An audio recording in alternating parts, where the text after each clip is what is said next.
Olá a todos vocês que neste momento estão sintonizados conosco nesta programação. Eu sou Pablo Jimenez, oriundo dessa cidade de Belo Horizonte, 54 anos, caminhando para o 55º ano, aniversário da minha vida. Sou hoje pastor há 19 anos, mas quero começar lá de trás e compartilhar um testemunho com vocês que estão sintonizados conosco. Nós viemos de uma família muito pobre, uma família complicada, uma família dividida, uma família em que, por parte de pai italiano, por parte da minha mãe nigeriana, e uma família cheia de discórdia, uma família que educou os filhos e toda a parentela, todas as crianças, meus primos, tudo criado à base da violência, de gritos, de couro, de uma educação extremamente violenta. E o tempo passou, isso cresceu dentro de mim, me tornou um rapaz, um adolescente revoltado. Fui para o Colégio Interno, Caio Martins, Cidade Esmeralda, na época, uma FEBEM um pouco piorada, e ali passamos durante 3 anos. Depois voltamos para BH e nessa cidade nós nos tornamos jogador de base do Atlético Mineiro. Meu pai alcoólatra, um homem de difícil relacionamento, que teve várias mulheres dentro da nossa casa. Quando ele tentou tirar a vida da minha mãe desapareceu, fui encontrá-la aos 25 anos de idade. E essa minha trajetória até chegar aqui foi árdua, e esse testemunho com certeza vai ajudar a todas as pessoas que passaram ou ainda passam o que eu passei, e que não é tão fácil chegar. A cada 10 que passam o que eu passei, praticamente 7 não conseguem ter êxito na vida. Então nós, eu e meus irmãos, sofremos muito com isso, porque meu pai, por ser um alcoólatra diário e contínuo, nós vivíamos uma vida infernal. Faltavam as coisas de comer em casa, né? A quebradeira era grande, as brigas constantes, ele e as mulheres deles eram muito grandes. E até que eu um dia saí do Brasil, já marcado por tanta frustração, tanta ira, tanto ódio, tanta angústia, e fui para os Estados Unidos em 1986, fui para jogar futebol na cidade de Lowell. E ali, depois de um bom contrato, era um dos melhores, se não fosse o melhor contrato daquele time, eu, no primeiro ano, comecei a vender drogas, não usá-la necessariamente, mas traficar drogas dentro do estado de Massachusetts, onde eu morava, na cidade de Lowell, em New Hampshire, Nashua. E ali nós paramos de jogar futebol e comecei uma vida completamente distorcida daquilo que realmente eu almejava para mim. A minha luta era não acreditar e não ter uma reflexão de que riqueza não trouxesse felicidade. Eu queria ser rico a qualquer preço.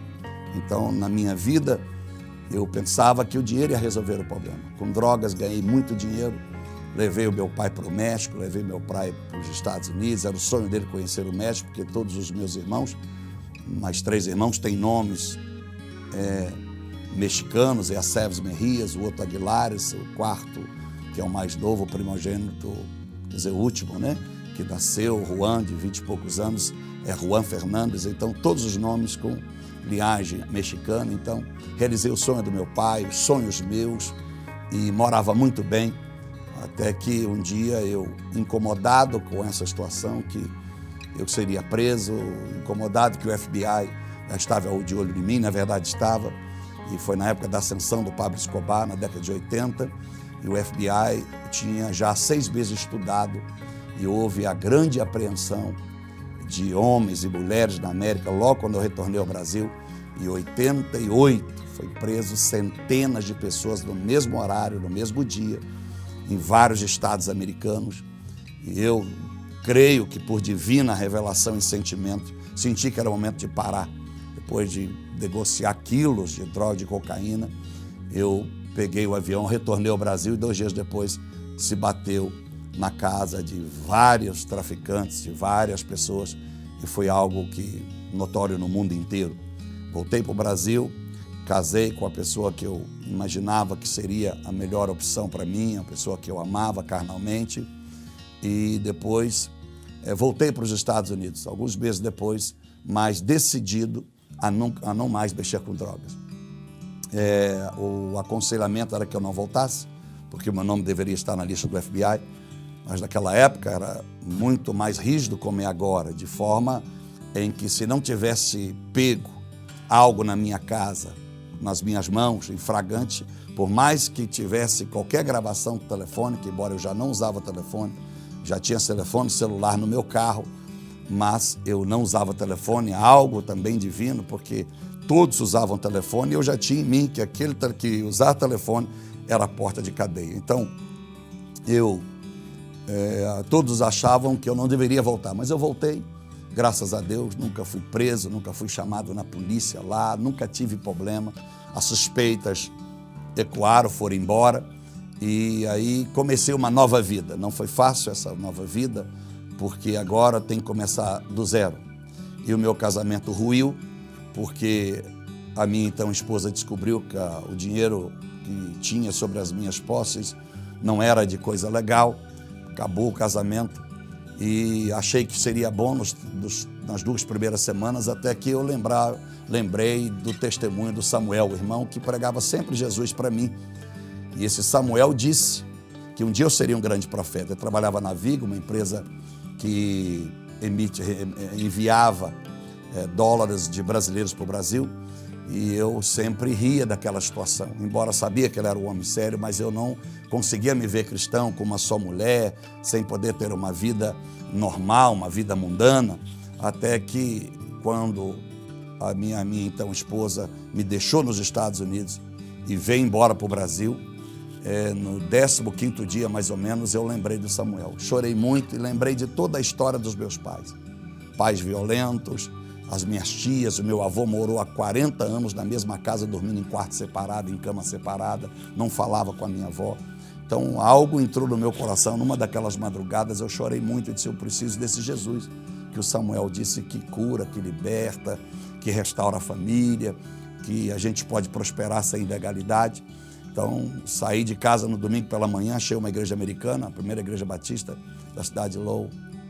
Ouvi, cheguei já quase no finalzinho do culto, até porque eu não tinha costume de ir à igreja, não sabia a hora de começo nem de fim dos cultos.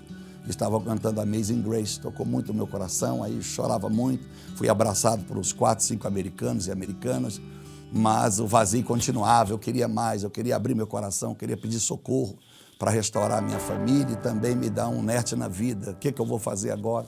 Vou voltar para o Brasil, vou continuar aqui, trabalhar de aqui? Meus sonhos foram embora. E naquele momento fui informado que agora o culto só haveria no próximo domingo. E eu então desci as escadas frustrado. Então eu fiquei sabendo que quando eu desci, eu via uma voz brasileira. Porque ao saber que só tinha culto no próximo domingo, eu disse, mas o meu problema é hoje, eu preciso resolver hoje. Ao descer as escadas, no basement, que é o porão em português daquela igreja, havia uma voz brasileira. Estava ali o pastor Jorge Linhares, o Oremar estava com ele, hoje o pastor Oremar, pregando sobre bênção e maldição. Quando eu entrei naquela igrejinha de umas 30 pessoas no máximo, o último lugar do banco era o irmão Samuel. Então, ao descer da escada, como disse, e entrar naquela igreja, o irmão Samuel tomou um impacto também, nos abraçamos muito, mesmo diante da continuidade da pregação do pastor Jorge Linhares, choramos. Eu sentei, não parava de chorar, o culto também já estava terminando, mas 10, 15 minutos terminou. Eu falei, Samuel, eu quero a oração daquele pastor ali, eu quero o abraço dele. Então o pastor Jorge veio, me abraçou, conversou, orou, expliquei. Ele disse, fica calmo, eu vou voltar para o Brasil daqui uns dias, vou procurar a sua esposa, e aí vamos resolver tudo, vai dar tudo certo, fica firme nesta igreja. E naquele dia eu tirei meus cordões de ouro, um relógio de ouro que eu tinha ganhado colombiano, entreguei ao pastor Jorge, dei o meu testemunho e pedi ao Samuel, eu quero voltar para o Brasil da mesma forma que um dia eu cheguei aqui com $80. Deixei drogas para trás, dinheiro, onde estava morando, os móveis, deixei o carro para trás e fui para o aeroporto e me embarquei no outro dia pela manhã. O pastor Jorge tomou um susto, que eu vim parar na Getsemane e alguém ligou, olha, tem um rapaz aqui da América que disse que conheceu o senhor aí. E aí o pastor, no culto de domingo, próximo da Getsemane, lá no Jaraguá, ele falou, colocaram ele em viva voz, foi lindo, e aquele dia marcou minha história, na década de 89, né? No ano de 89, junho de 89. Batizei em dezembro do mesmo ano, 89, e ali segui a minha vida, com muita luta e tentando restaurar a minha família. E a minha família por 4 vezes, a minha ex-esposa por 4 vezes saiu de casa, a quinta, eu já tinha me tornado pastor e eu disse para mim mesmo, se sair de novo não volta.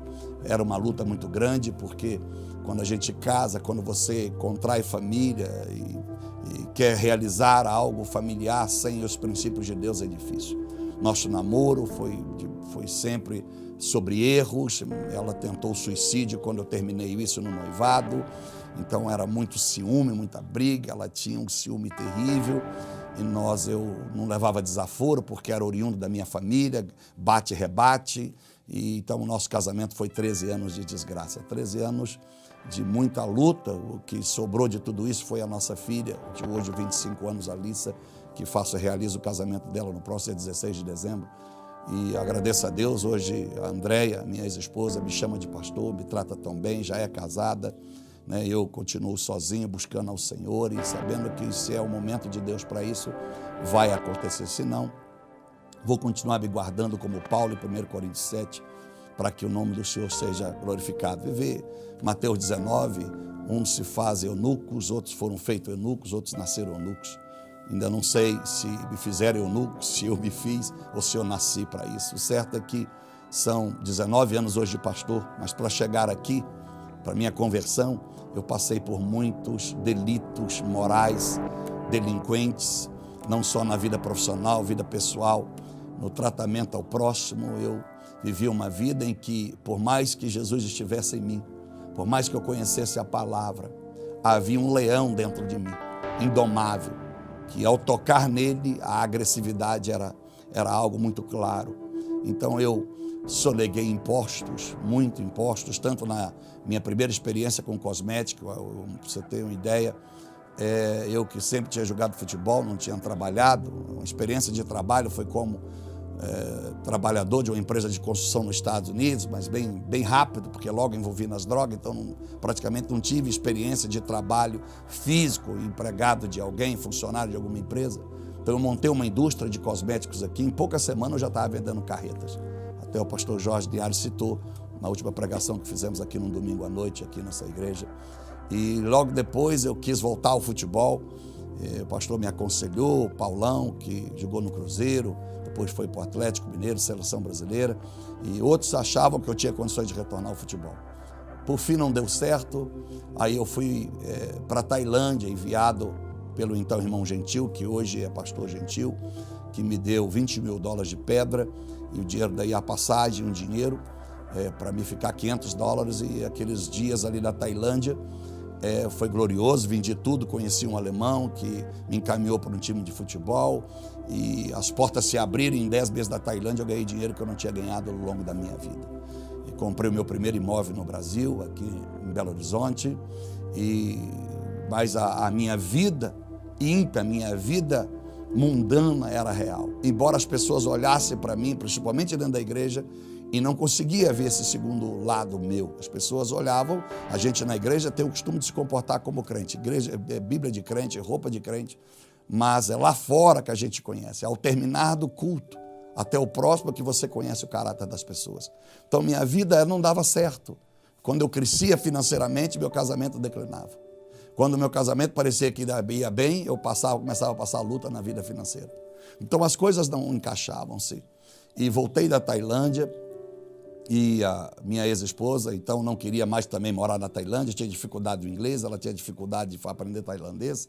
Voltamos para o Brasil e aqui fui montar uma empresa aqui no Brasil de pedras preciosas e semi-preciosas.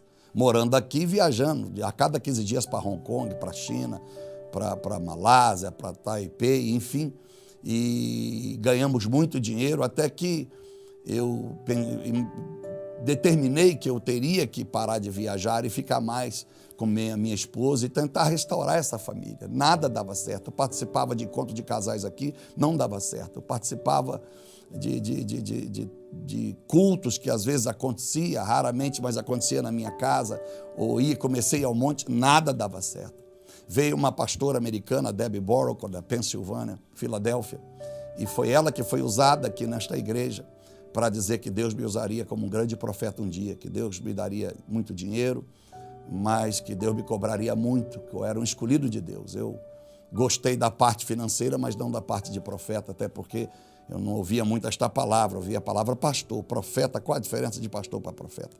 E com esse livro que está na minha mão, né, que é o Espírito Santo, eu preciso de conhecer, nós contamos aqui não é um testemunhal, mas é um livro extremamente de cunho teológico, um livro de ensinamento, e quando nós falamos dos 5 dons ministeriais de Efésios 4:11, que é apóstolo, profeta, pastor, mestres e evangelista, nós damos a diferença neste livro de um ministério para o outro. Então, tudo aconteceu que essa mulher disse. E ela voltou em 97, no auge da empresa, uma empresa que começou com $5 mil, $5 mil é o que eu tinha, 3 por 1, seria uns $15 mil. E nós entregamos ela em maio de 98 com $50 milhões, onde era 70% pago e 30% a pagar com 180 dias.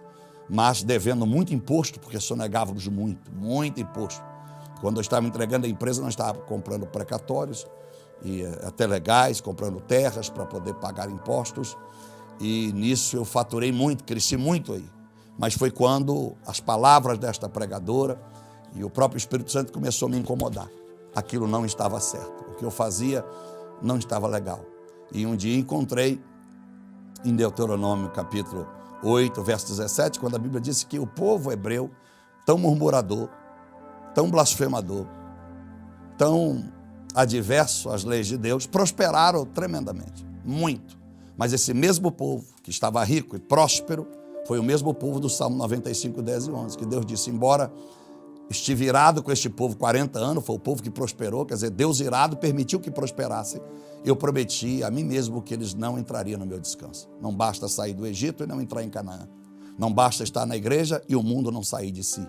Não basta você enriquecer, mas você está cheio de dores, porque a riqueza de Deus não acrescenta dores. Nós sabemos em Provérbios 10, 22. Então, nós passamos por experiências que só quem passa por elas sabe dimensionar isso aí.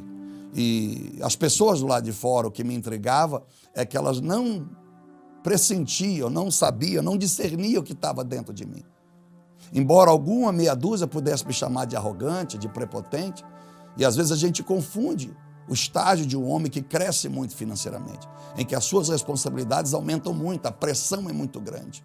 A pressão é enorme, porque eu lidava com os maiores atacados e empresas de departamento, como Loja Americana, Paulo Penac, Apoio Carrefour, Macro, era uma pressão enorme, né? Pontas de gôndolas no Brasil inteiro, indo para a América do Sul, meu produto já era a 3ª marca mais lembrada em toda a América do Sul em menos de 2 anos.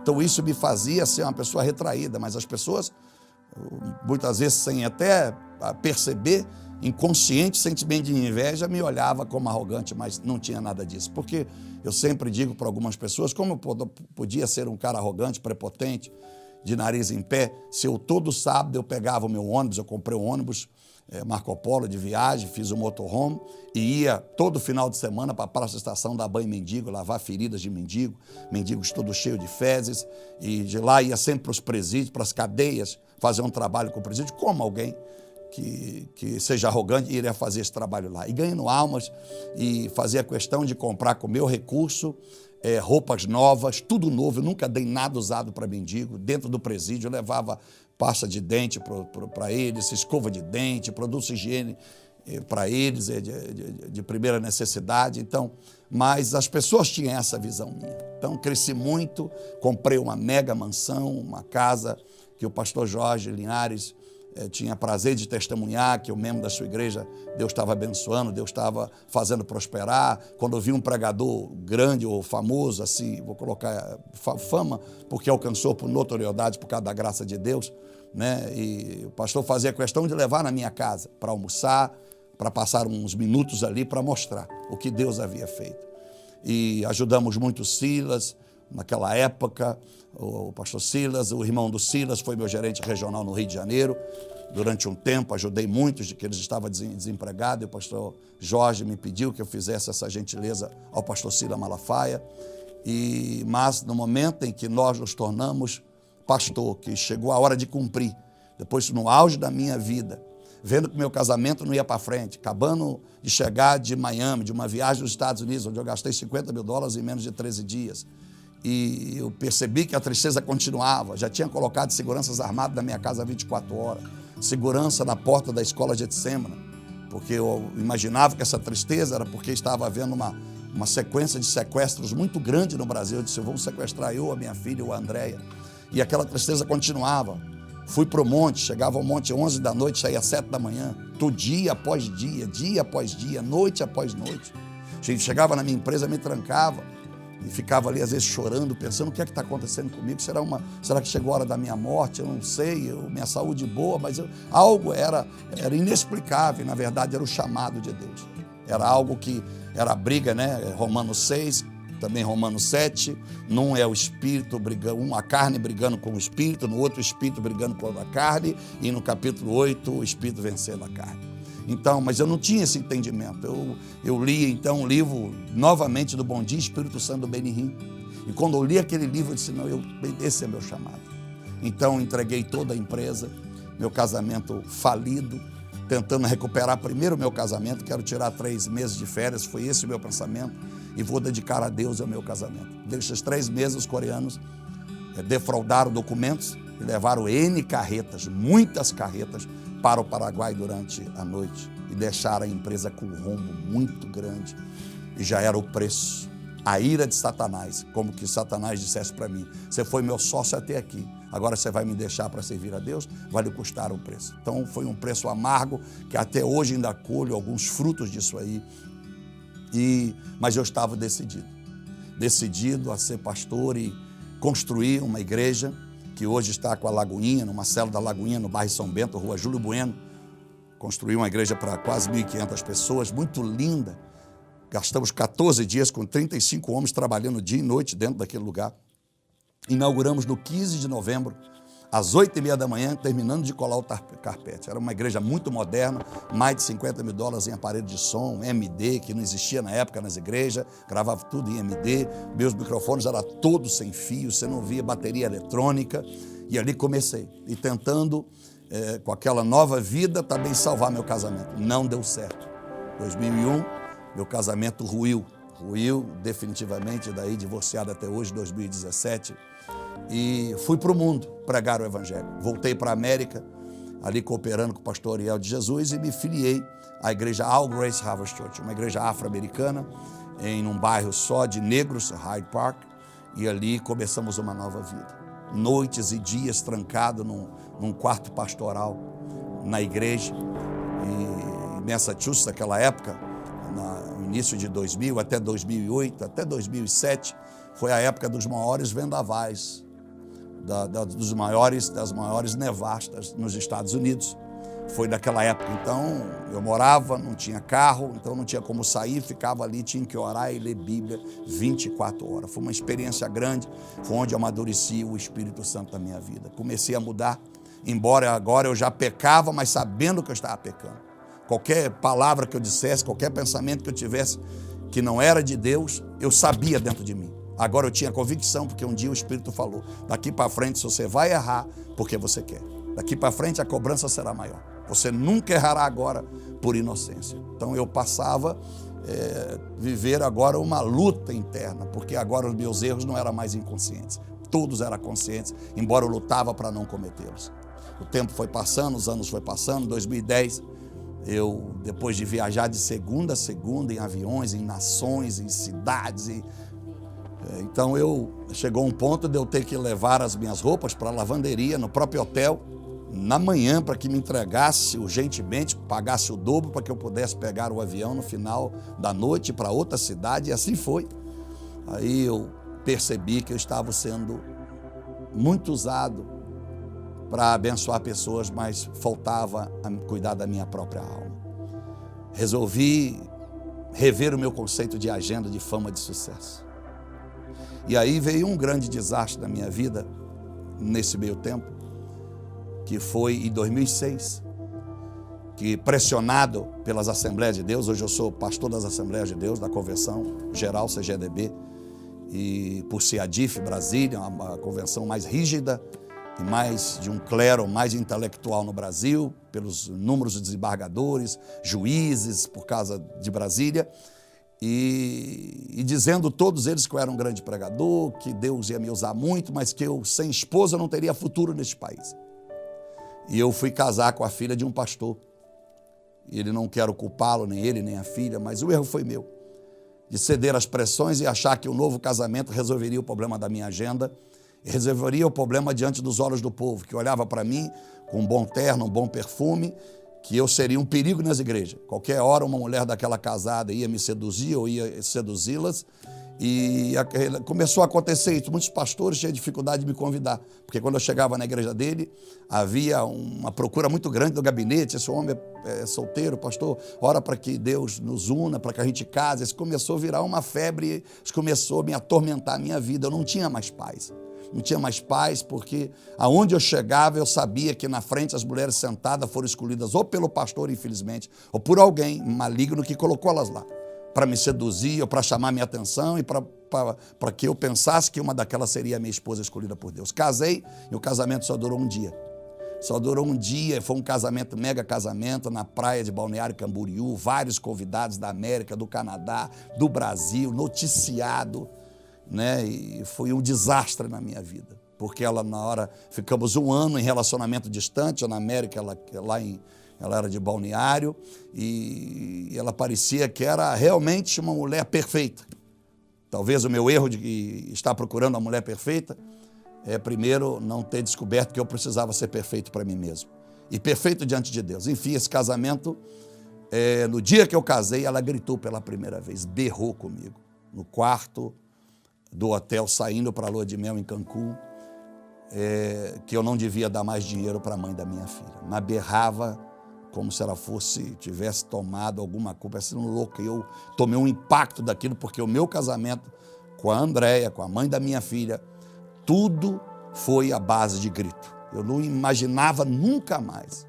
Então foi um erro meu. Eu prefiro me colocar como erro, o errado, que não buscou realmente no Espírito Santo. Não buscou em Deus se aquilo era para a minha vida. Então, foi um momento difícil, me tranquei, me isolei. A Assembleia de Deus, neste momento, me abraçou a minha causa. Foi quando me tornei pastor da Assembleia da Convenção Geral. Foi muito difícil, porque não aceitavam divorciados. Mas Deus abraçou a minha causa. Chorava muito e minha filha sempre queria ter um irmãozinho. E fui envolvido por isso, minha filha também não tem culpa. Vou dar um irmãozinho para minha filha. Agora no Brasil ninguém vai questionar meu ministério, porque agora onde eu for levo minha esposa. Então não foi fácil, mas eu rompi. Eu tive ideia de escrever esse livro, Espírito Santo, eu preciso te conhecer. Para compartilhar com todas as pessoas essa comunhão, essa presença que vem de Deus. A presença que nos faz acertar. Que nos faz rever os nossos conceitos. Que nos faz reconhecer que nós não podemos terceirizar os nossos erros. E que Deus é maravilhoso. E que mesmo os nossos erros, os nossos deslizes, a misericórdia está sempre pronta a nos abraçar. São agora 700 páginas, a nova edição deste livro. Pastores, famílias de pastores, filhos de pastores, pessoas ímpias, que passaram ou estão passando pelo mesmo caminho que um dia eu passei. E tem sido uma cura. Espírito Santo, eu preciso te conhecer.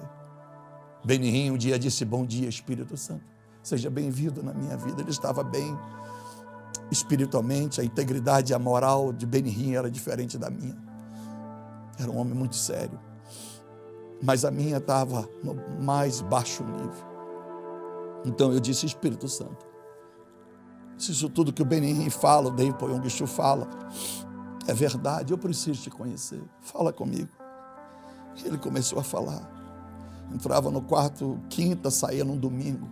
lendo a Bíblia, orando e rascunhando, até que surgiu esse livro. Esse livro foi o lado mais alto, o mais alto degrau que eu cheguei na minha vida espiritual, onde eu experimentei a presença e percebi e reconheci que é muito melhor ter presença do que poder. Onde eu percebi que se eu não tivesse conhecido o Espírito Santo, mesmo fazendo tantas missões na África e na Índia que faço, quase que todo ano, Natal das Crianças, nunca cobrei R$1 para pregar, não vendo material, é coisa difícil para mim anunciar material, e dou mais material do que vendo, e eu sei que Deus me prometeu através dessa Deb, mas o Espírito Santo já falou comigo que Deus vai mudar a minha história, e que o que Deus vai me dar no mundo material é muito mais do que eu imaginei e pude ter lá atrás, de forma ilegal. Para o mundo secular, natural, era um mega empresário. Ganhei títulos de cidadão, seja em Uberlândia, ganhei cidadão em Belo Horizonte, pela Câmara de Vereadores, fui muito homenageado, mas eu sei que para Deus a minha nota era 0. Então Deus mudou a minha história. Hoje eu sou um pastor, sou um homem de Deus, muito mais do que um homem que tem uma credencial. Eu sou um homem que sou a credencial, sou a carta viva do Senhor, procurando a cada dia rever os meus erros, vivendo Mateus 6, 12 adiante. Toda vez que eu oro, peço perdão a Deus pelo que eu fiz, consciente ou inconsciente, e buscando do Senhor não mais usá-lo, mas depois que recebi o Espírito Santo, permitir que Ele me use, a qualquer tempo, a qualquer hora, em qualquer lugar. Esse é o meu testemunho. Esse sou eu, Pablo Jimenez, do nada a um vaso para a honra e glória da Santíssima Trindade.